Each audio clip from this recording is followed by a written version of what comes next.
ஓம் நம சிவாய வாழ்க. திரு அண்ணாமலையாரை போற்றி. ஓம் குரு வாழ்க. வணக்கம்.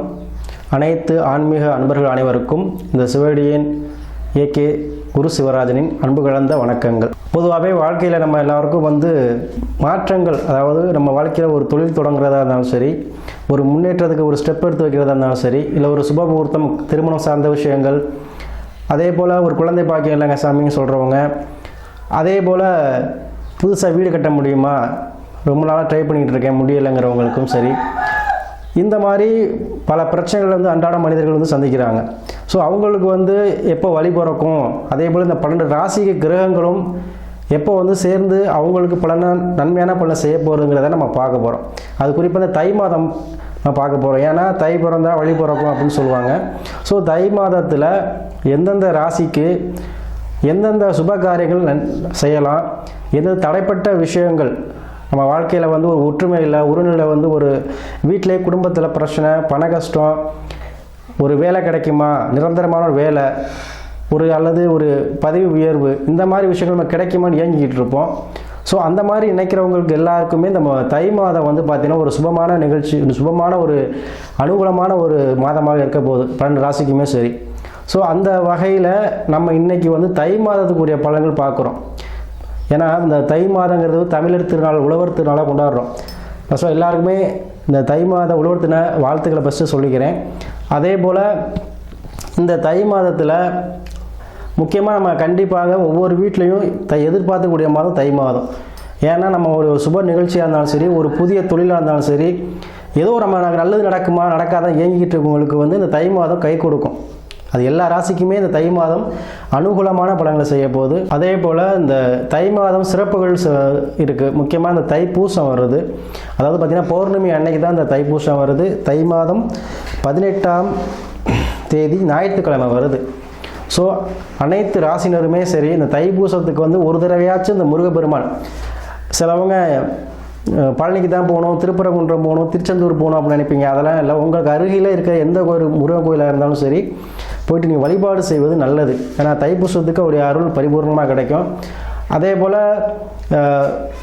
ஒவ்வொரு ராசிக்கும் ஒரு முருகன் தலம் இருக்குது. இருந்தாலும் மேக்ஸிமம் போக முடியாதானே நான் அந்த 12 ராசி சொல்லையில் சொல்கிறேன். அப்படி போக முடியாதவங்க கண்டிப்பாக அருகில் இருக்கக்கூடிய முருகன் கோயிலுக்காச்சும் கண்டிப்பாக போயிட்டு வரணும். போயிட்டு உட்காந்து அமர்ந்து சாமி கும்பிட்டுட்டு உங்களால் முடிஞ்சதை செஞ்சுட்டு வாங்க. ஒரு அர்ச்சனையோ இல்லை மாலையோ வாங்கி போட்டு வாங்க. அது மிக சிறப்பாக இருக்கும். எதுவுமே தை மாதம் வரக்கூடியது. ஏன்னா இப்போ மார்கழிலேருந்து வரக்கூடிய நாட்கள் ஒரு 6 மாதங்கள் பார்த்திங்கன்னா பிரம்ம முகூர்த்த காலம்னு சொல்லுவோம்.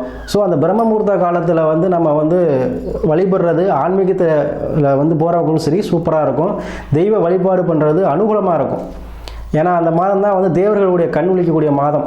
ஸோ அவங்களுடைய அருளாசி அவங்களுக்கு எல்லாருக்கும் கிடைக்கும். அதுவும் கலியுக கடவுள் முருகப்பெருமானுடைய ஆசி கிடைக்கணும்னா கண்டிப்பாக தைப்பூசத்துக்கு போங்க. அதே போல் இந்த மாதத்தில் சுப முகூர்த்த தினங்கள் நிறையா இருக்குது. பார்த்திங்கன்னா தை மாதம் 14ஆம் தேதி ஒரு முகூர்த்தம், தை 23 ஒரு முகூர்த்தம், தை மாதம் 25 ஒரு முகூர்த்தம் இருக்குது. சரிங்களா? இதெல்லாம் சுப முகூர்த்த தினங்கள்.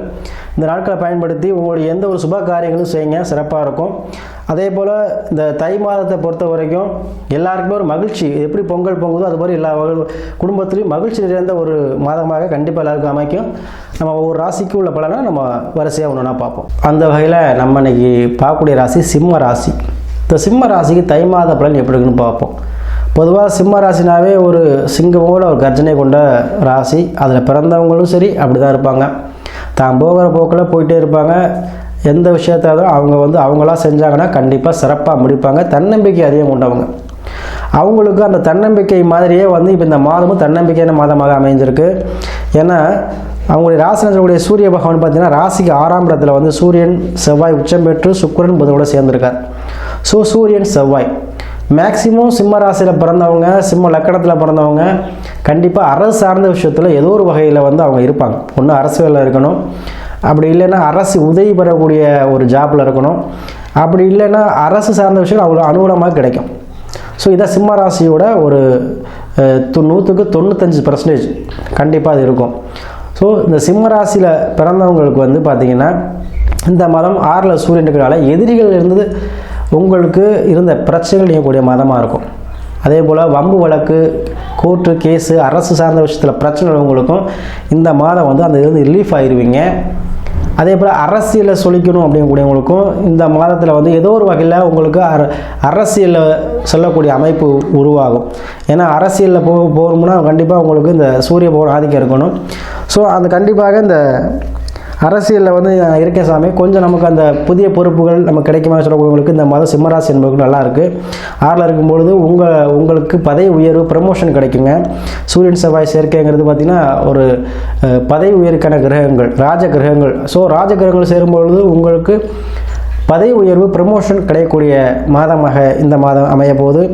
அதே போல் சுக்கிரன் 6ல் சுக்கிரன் போது யாரெல்லாம் வந்து வாகனத்தை வைத்து பிழைக்கக்கூடியவர்களோ அவங்களுக்கு அந்த வண்டி வாகனத்துக்கு கூடியான அந்த கடன் தொகையை அடையக்கூடிய சூழலை உருவாக்கி கொடுக்கும். கடனை அடைச்சிருவீங்க. கடன் அடைக்கக்கூடிய அந்த பாக்கியம் இந்த மாதம் உங்களுக்கு கிடைக்கும்.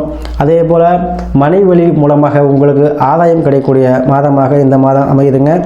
அதே போல் 6ஆம் பாவம் சொல்லக்கூடிய யாரெல்லாம் வந்து தீராத உடல் பிணி, ரொம்ப நாளாக மருந்து மாத்திரை சாப்பிட்றேன் உடம்பு சரியாயுமான்னு சொல்லக்கூடியவங்களுக்கு இந்த மாதம் வந்து நீங்கள் வந்து அந்த பிணிலேருந்து விடுபடக்கூடிய மாதமாக இருக்கும். ஏன்னா 6ல் இருக்கும் பொழுது அந்த நோய்க்கு வந்து கண்டிப்பாக தீரும். ஏன்னா சூரிய பகவான் வந்து நமக்கு இருக்கும்போது ஆத்ம பலம் கூடும். ஸோ உங்களுக்கு இந்த மாதம் வந்து உடல் தேகம் பலப்படும்.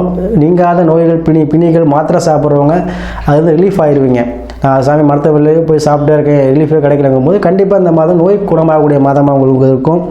அதே போல் திருமணம் சார்ந்த விஷயங்கள் இருக்கும்போது கண்டிப்பாக உங்களுக்கு திருமணம் சார்ந்த விஷயங்கள் எதுவும் பிரச்சனை இருக்கும்போது கண்டிப்பாக ஒரு யாரோ ஒரு உதவி மூலமாக கண்டிப்பாக உங்களுக்கு வந்து திருமணம் சார்ந்த விஷயங்கள் ஈடேறுங்க. ஏன்னா 7ல் ராகு இருக்கும்போது கண்டிப்பாக திருமணம் சார்ந்த விஷயங்கள் இந்த 1 வருஷத்துக்குள்ளே கண்டிப்பாக நடக்கும். அதுவும் இந்த மாதத்துலேயே உங்களுக்கு ஸ்டார்ட் ஆயிரும். கண்டிப்பாக இந்த மாதத்துலேயே நீங்கள் வந்து திருமணம் சார்ந்த விஷயங்களை வந்து நீங்கள் செய்வீங்க. அது கண்டிப்பாக தை மாதத்தில் உங்களுக்கு திருமண தடைகள் நீக்கக்கூடிய மாதமாக இருக்குது. யாருக்கெல்லாம் குழந்தை பாக்கியம் இல்லைன்னு சொல்லுவீங்களோ அவங்களுக்குலாம் இந்த மாதம் குழந்தை பாக்கியம் கிடைக்கக்கூடிய மாதமாக இருக்குது. ஏன்னா ராசிக்கு உங்களுக்கு 11ல் குரு இருக்கார். ஸோ குழந்தை பாக்கியத்தை கண்டிப்பாக கொடுத்துருவார்.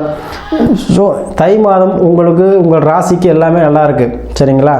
ஏன்னா நீங்கள் வந்து கண்டிப்பாக உங்களுக்கு என்ன தேவையோ அதை கண்டிப்பாக இந்த மாதம் நீங்கள் செஞ்சு முடிச்சிருவீங்க, சரியா? யார் யாரெல்லாம் உங்களை எதிர்த்தாங்களோ, யார் யாரெல்லாம் உங்களை வந்து இது பண்ணாங்களோ, அவங்கள மாதிரி வாழ்ந்து காட்டுன்னு நினச்சிங்களோ அவங்கள அது மாதிரி வாழ்ந்து காட்டக்கூடிய மாதமாக இந்த மாதம் இருக்கும். இந்த மாதத்தில் புதிய முயற்சிகள், புதிய ஒரு தொடக்கங்கள், தொழில் பண்ணக்கூடிய அமைப்புகள்லாம் உண்டு. ஏன்னா 6ஆம் பாவங்கிறது உங்களுக்கு வேலை வாய்ப்பு கண்டிப்பாக கிடைக்கும். வேலை வாய்ப்பு கொடுக்கக்கூடிய மாதம் தான் இந்த மாதம். ஏன்னா 6ல் சூரியன் இருக்கும்பொழுது உங்களுக்கு கண்டிப்பாக வேலைகள் கிடைக்கும். கவர்மெண்ட் ஜாப் யார் எதிர்பார்த்தாலும் சரி. அதே போல் ஏதோ ஒரு வகையில் ஒரு வேலை வேணுங்கிறவங்களுக்கும் இந்த மாதம் வந்து வேலை வாய்ப்பு இருக்கக்கூடிய மாதமாக இருக்கும். அதுபோல் உங்களுடைய ஜாதகத்தில் தசாபுத்தி நமக்கு நல்ல நேரம் வந்துருச்சா, என்ன நடந்துக்கிட்டு இருக்குது, என்ன கிரகம் தசாபுத்தி இருக்குதுன்னு பார்த்துக்கிட்டு அதுக்கேற்ற போல் நீங்கள் அதுக்கு ஏற்றாறு போல் உங்கள் முடிவு எடுங்க. கண்டிப்பாக இந்த மாதம் உங்களுக்கு எல்லா விஷயமும் நடக்கும். அதே போல் இந்த மாதம் தைப்பூசத்துக்கு கண்டிப்பாக அருகில் உள்ள முருகன் கோயிலுக்கு போயிட்டு வாங்க. உங்கள் சிம்ம ராசிக்கு பார்த்தீங்கன்னா கண்டிப்பாக மலை மீது உள்ள முருகன் கோயில் நீங்கள் போகிற மிகச்சிறப்பு. எங்கே இருந்தாலும் சரி மலை மீது உள்ள முருகன் கோயிலுக்கு போங்க. அதே போல் அப்படி போக முடியல சாமினா கூட பக்கத்தில் ஏதாவது முருகன் கோயிலில் தைப்பூசத்துக்கு போய் வழிபட்டுட்டு வாங்க. உங்களுக்கு எந்த பிரச்சனைனாலும் தீராத பிரச்சனைனாலும் கண்டிப்பாக அந்த மாதம் வந்து தீர்ந்து போயிடும். ஸோ இந்த தை மாதம் சிம்ம ராசிக்கு நீங்கள் வெற்றியை, அதாவது எதிரியை அளிக்கக்கூடிய மாதமாக உங்களுக்கு இருக்குங்க. கண்டிப்பாக எதிர்த்தவங்க உங்கள்கிட்ட சரணடைஞ்சிருவாங்க. எதிர்த்தவங்க உங்களுக்கு சப்போர்ட் பண்ணுவாங்க. எதிர்த்தவங்க தப்பாக உணர்ந்து உங்களுக்கு வந்து அனுகூலமாக நடக்கக்கூடிய மாதமாக இந்த மாதம் இருக்கும்.